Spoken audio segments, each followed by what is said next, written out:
Grow just a few years ago, unemployment at 3.5%, unheard of before COVID took place. And our ability to make sure we can grow that economy again, not punish people, but reward people for work. I bring up Drew Ferguson. Thank you, Kevin. 31 days ago, we stood on the steps of the Georgia Capitol with Governor Kemp, Attorney General Chris Carr, state legislatures to decry the very dishonest, disingenuous statements of many corporate CEOs and to call out the impact that Major League Baseball's decision to leave Georgia for another state would have on our small business community. As Kevin mentioned, we work every single day to make sure that our small business community has a fighting chance to succeed.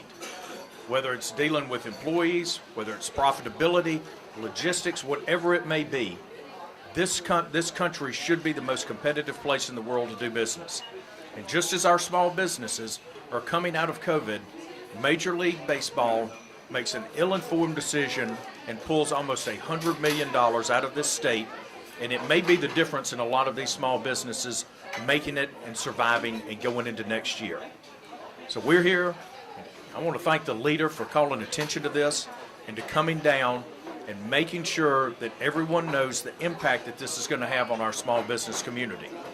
Major League Baseball owes the state of Georgia an apology, particularly to those small businesses that they have hurt so badly.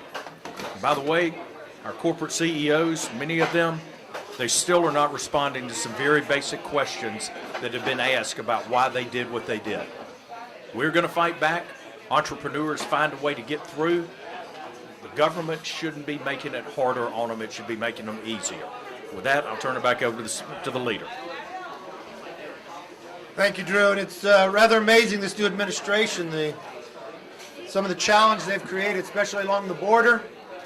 And now right here, they were part of causing Major League Baseball to leave Georgia. Two places I see that they don't want to visit or talk to those they've actually affected the most. It'd be nice for them to sit down with these small business owners, for the president to explain why he thought they should leave, why these businesses should be hurt after how much they've struggled for such from the last year with COVID. Now, also with us today is Barry Loudermilk. He is the congressman from this area, serves on financial services, continues, as I sat at the table talking to small business, community banks, and others, the day in and day out as we went through this COVID relief, that he was there on the phone, making sure that the small businesses were getting that PPE to pay their rent, pay their employees, and just to keep them afloat, trying to hold on to that All-Star Game came till we could continue to grow, to have that Christmas and summertime, which would have been very nice for the entire community. I give you Barry Loudermilk. Thank you, Mr. Leader, and thank you for coming to Georgia's 11th Congressional District. You know, Georgia was one of the first states to open up its doors during COVID, and we started seeing a resurgence in the economy. But that wasn't across the board to a lot of our businesses. Still, a lot in the hospitality industry was struggling. The week before Major League Baseball announced their ill-informed decision, I was meeting with several businesses in Cobb County. I have a district office at the Galleria down near Truist Park, and the excitement among those businesses were, look, we struggled, we made it through the COVID pandemic. A lot of it is because of PPP. This Major League Baseball game is going to be the turning point for us to be able to get back on our feet again. And the question was, do you think Major League Baseball will pull? Because we had started hearing rumors. And the decision was, no, Major League Baseball usually stays apolitical. And they were scared this would happen. And then it did. And it's devastated a lot of businesses. Look, America was built upon hard work. All of our successes have been because of hard work. Small businesses rely on people willing to do the hard work. I've spent this last week with a lot of small businesses. I decided, let me just go out and work side by side with some of these folks. I spent some time with a construction company. I went to a lot of rural businesses. They are struggling. And let me tell you why they're struggling. Because they feel they're proud of their country, but they're afraid of their government right now. Because, as one told me, he said, look, I've got the potential of more business than I can handle. I just can't get people to come to work. And I asked him why. He said, because I can't compete with a federal government who will pay somebody more to stay at home than I can afford to pay them to come and earn a living. the people feel like they're at war not only with their own government, but big corporations are trying to kill them as well. And this is what we have to address. We have to realize that it's the small business that makes America work. The big businesses would not be there if it wasn't for the small business. And as mentioned, Vinings Bank, some of the representatives from Vinings Bank are here with us today because of their involvement in the community as a small business and their hard work. They actually issued more PPP loans during that first rollout than Wells Fargo did nationwide. It's because of the hard work of them being in touch with the community. This is what the impact of Major League Baseball has had on the small business owner. It's not the big business that's hurting from it, it's the small guy. Thank you, Barry. I was excited about being able to come here, but to listen to small business, but more importantly, to come here to eat. I hope you all had a little opportunity to eat. There's no such thing as Gus having a small plate. I've never seen these size of plate. But when you sit and talk to Gus, this isn't his only restaurant. All of them have opened back up but one. But you ask him about the struggle, 27 years right here. And he'll tell you for the first 4 years, it did not make it. But he tells his wife, we're going to keep going. We're going to get through it until that moment that he's able to take off. COVID comes and they get shut down. You know what he does? He builds a drive-through. Not once, but twice. They never shut down 24 hours a day to keep people employed, to keep things moving. What does he do when he opens that drive-through first time? Offers free food because he wants the community to be able to be together. That's the spirit that you see in an entrepreneur. That's the spirit that you see that would take that risk. But what has happened to him and the rest of Georgia when you wipe away an All-Star Game that you planned for, the number of employees that he works, and there's times you come here at 3 in the morning, you're making an order, Gus is either taking the order or making the food. This is his family. This is his establishment. But everybody who works for him is part of the family. Let's bring Gus up to say a few words as well.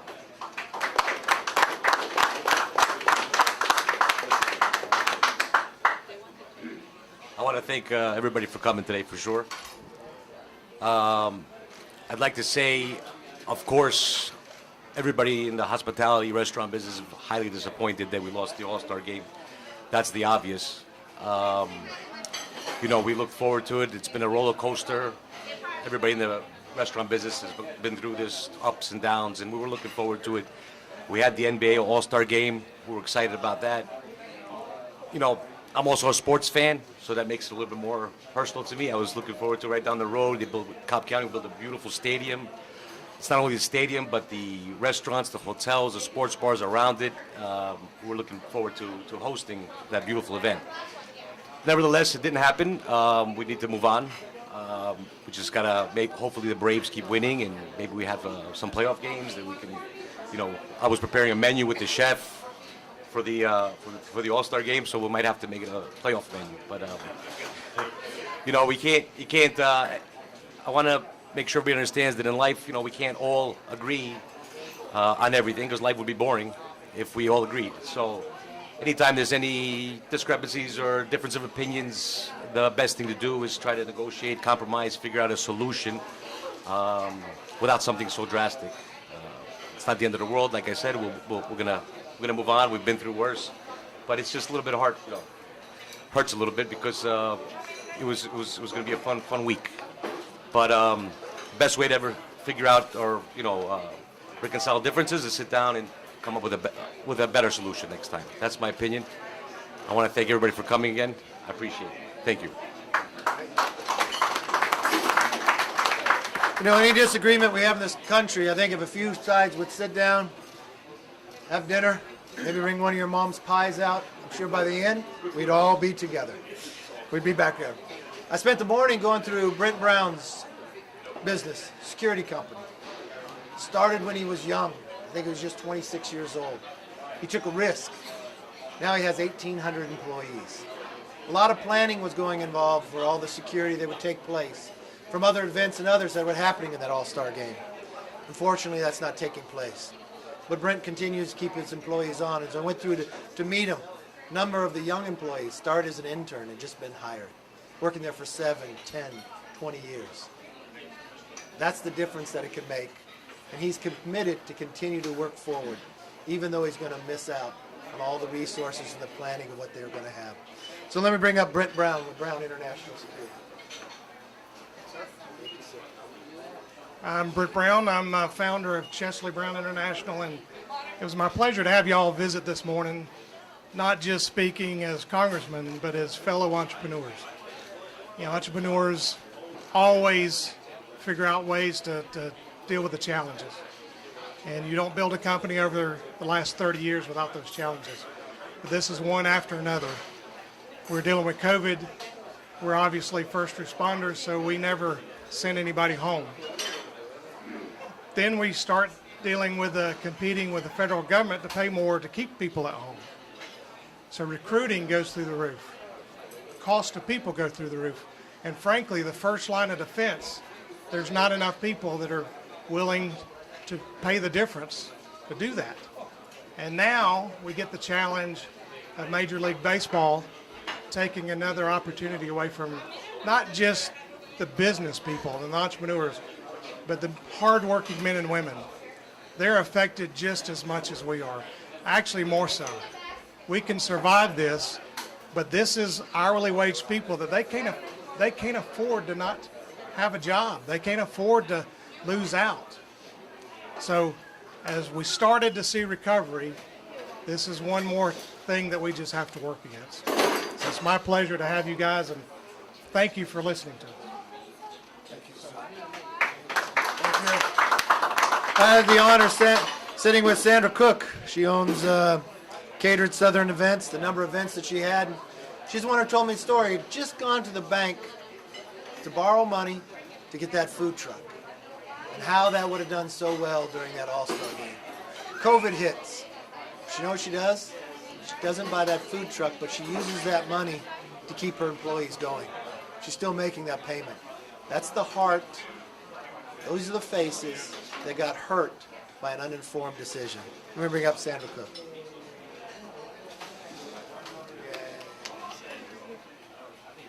Good afternoon. I'm Sandra Cook, owner of Catered Southern Events. Yes, it is true. The COVID hit, and we lost $100,000 within probably 8 months of the COVID. Yes, I borrowed money to buy a food truck. I and my employees got paid, but there's still no food truck, and I'm still paying on the loan. You know, I had already talked to a hotel about catering for the teams coming in and all of the parents and kids, and that went on the wayside.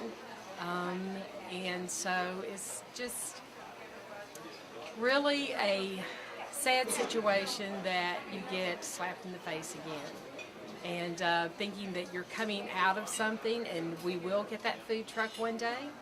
And so we'll be able to take on anything else that comes our way. So thank you very much. And I'm so thankful that these guys behind me are listening to what the small community owners and, you know, just they're listening to us finally. And I'm going to speak for my friends that are caterers, these restaurants, and sadly the things that had to close, but they're all affected by what has gone on and now this. So thank you. And Gus, I will tell you, Sandra said it was nice to have somebody cook for her for a change. So, and she loved the food. So, the next I want to bring up Mitch Roden. He's got a family business that his father started. He had to adapt in the middle of COVID. He had to shut down one of the businesses, almost reinvent, but he was able to succeed and able to move forward. That's what you get from entrepreneurs. Whatever struggles put before them. What they really want to see is people in government that are willing to listen, to knock down and break away the shackles that are holding them back. And that's what today's lunch was about. Let me bring Mitch up.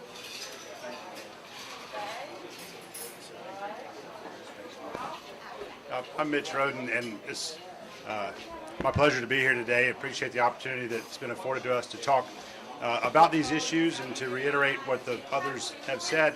And that really is to put a face on the reality of decisions like this, which impact small businesses. And businesses that you never hear about, not Coca-Cola or Delta or big businesses, but small businesses, which really make up the fabric of our community. And those businesses are made up of individuals, of families, husbands and wives and children, and those are the people who are impacted by decisions like this. And it's just really frustrating, as we talked about, given all of the things that we've all dealt with in our own way from COVID and other things, to have another situation that was, really came out of left field to adversely impact everybody in this space. So I appreciate the opportunity to talk to you today. I appreciate our elected officials who have created this forum, and I hope that everybody in the small business community can get back to normal and not have to deal with factors like this as we move forward. Thank you very much. Thank you, Mitch. And I want to thank all the businesses who turned out to tell us their stories, talk about the struggles, but ways that we could find solutions to help it move forward. We were very hopeful that come this summer with the All-Star Game, it was going to be the kickstart to really bring back for that money that resources lost, the struggles that they had to put in. During COVID, not only had they shut down, but they put money back into their businesses, building drive-thrus and others, borrowing to buy a food truck they can't have, but playing it to the employees. I wish Major League Baseball would look at the faces. I wish this administration would come here and listen to these voices, because they encouraged the team to leave. They encouraged the game to be played somewhere else. This isn't a partisan issue. This is about America. This is about small businesses. This is about survival and coming back. Because we believe this is the greatest nation on earth. And we understand that small business is the backbone that brings the jobs forward. And these entrepreneurs who take the risk are the ones that make it happen, generation after generation. With that, let's take some questions. Yes.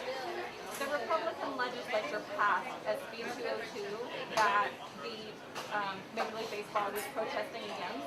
Why is it Joe Biden's fault that they're protesting a bill that the Republicans passed when I know y'all support businesses being able to make choices? Well, I think the president, in his encouragement, without reading the bill, many times he misstated what was in the bill itself. I mean, even from his own home state to what is allowed to happen here in Georgia, the number of days to vote, the openness in the process, I think that was misinformation, which encouraged the Major League Baseball to make an uninformed decision to move a game based upon information that wasn't true, that was not in the bill itself. And when you really looked at and you want to help minority-owned small businesses, you've got a much larger population of that right here in Georgia than anywhere else, and especially from where they moved it to. Yes, ma'am. So what's next? What do you do from here to help these businesses, or are you hoping Major League Baseball might change their mind? Well, I wish Major League Baseball would learn the lesson from this, to not make a rash decision, to make informed decisions, to read the bills before they make judgment. This movement in this country about wokeness has got to stop. We can disagree on things, but let's base it upon facts.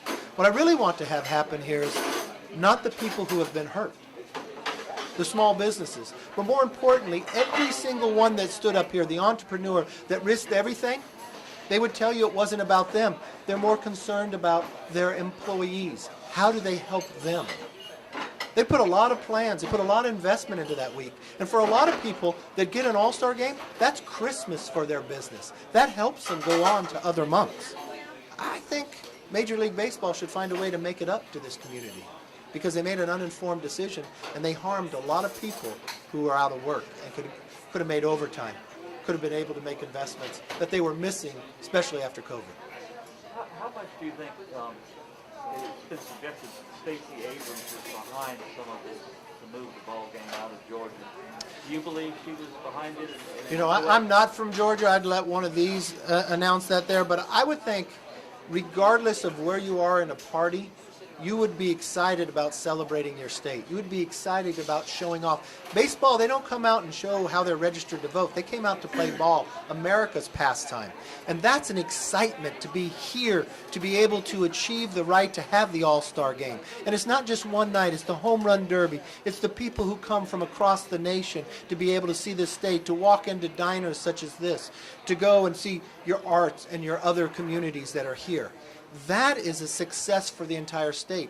That is why people would like to have it. So I would hope nobody in Georgia would have encouraged them to leave. I think that would be the wrong approach. Representative Ferguson, there are thousands of Delta employees that live in your district. Are they a big business that you think has done bad and you do wish them ill? No, we stand with the Delta employees. I happen to represent more Delta employees and their families than any other member of Congress, and we're standing with them. We've had many of them come to us and say, thank you for being our voice. We are afraid to speak up. We're afraid for our jobs. And we're afraid of the hostile work environment that's been created there. So, no, we stand with it. I get on a Delta flight every week to go back and forth to D.C. It's not wrong to punish the men and women of Delta because their CEO lost his moral compass on this issue. Will you call for a vote to seek the removal of Liz Cheney from your leadership team? You know, the conference decides all that. We're here talking about small business, and we're talking about solutions, ways that we can help America continue to grow. I started my first small business when I was 20. I know what the struggle is. I know what it's like to try to make payroll, to get more sales, and that's what we're here to do. Mr. Leader? Yes. Thank you. Governor Kemp stood against President Trump and his efforts to overturn the election. The president's very upset about that. Is there room in the Republican Party for a Liz Cheney and a Brian Kemp who have not supported the president on that, but do support? I've answered this question many times. The Republican Party is a big tent. We welcome everybody. Thank you very much, everyone. Thank you all. Have a good day. And be sure to get some cake or pie on the way up.